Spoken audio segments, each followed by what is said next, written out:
Cuenta la leyenda que un profesor de filosofía en un examen final colocó una silla frente a sus alumnos y les dijo: «Demuéstrenme que esta silla no existe».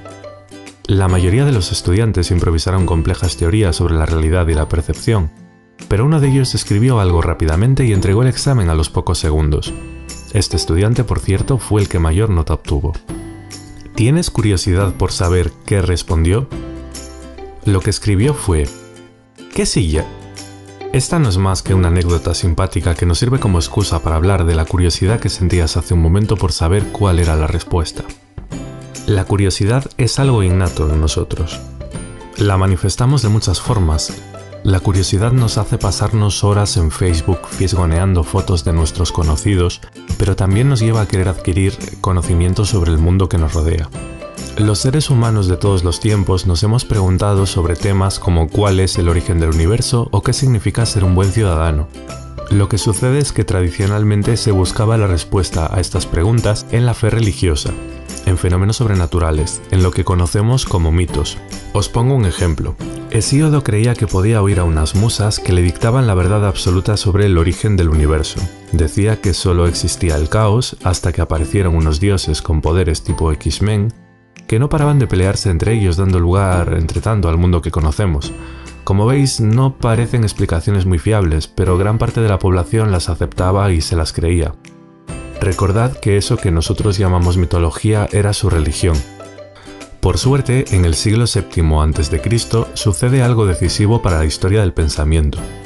Un grupo de intelectuales fue abandonando las respuestas mitológicas tradicionales. No se conformaban con explicaciones imaginativas sobre dioses, sino que por primera vez investigaron, de forma racional y desacralizada, el origen y naturaleza del mundo. A esto se lo conoce como el paso del mito al logos. Logos en griego significa palabra y razón. Ya sabemos que la filosofía comenzó en el siglo VII a.C. Ahora tenemos que preguntarnos, ¿en qué lugar nació? La filosofía nació en Mileto, Jonia, una colonia griega en Asia Menor. ¿Qué tenía de especial este lugar para que se originara en él el pensamiento filosófico? ¿Fue casualidad o hay algo más? A continuación veremos algunas razones. Primera, tolerancia religiosa. La religión griega carecía de dogmas. No había un grupo de representantes religiosos amenazándote con cortarte la cabeza si decías algo que chocara con las creencias religiosas. Gracias a la tolerancia religiosa hay mucha libertad de pensamiento. Segunda razón. En este lugar y tiempo se producen muchos movimientos migratorios. Vivían en un ambiente cosmopolita, y el conocer a gente con culturas y formas de pensar diferentes les ayuda a ser personas con una mente abierta. Están acostumbrados a oír muchas ideas y puntos de vista. Puede haber ayudado el que en este momento se confeccionaran los primeros mapas. Se hicieron expediciones de reconocimiento del terreno. Los cartógrafos, las personas que hacen mapas, se dieron cuenta de que no había una correspondencia entre la geografía de los libros míticos como la Odisea y la realidad. Esto les hizo dudar de la veracidad de los mitos. Cuarta razón. También en este momento se empiezan a escribir las primeras legislaciones. Los legisladores se dan cuenta de que el pensamiento mítico es insuficiente para responder a las necesidades del pueblo. Y paralelamente, los intelectuales griegos se dan cuenta de que necesitan alejarse del pensamiento mítico para encontrar explicaciones sobre el mundo que les rodea. Otra razón es que gracias al comercio, algunos ciudadanos vivían acomodados pudiendo disponer de tiempo de ocio.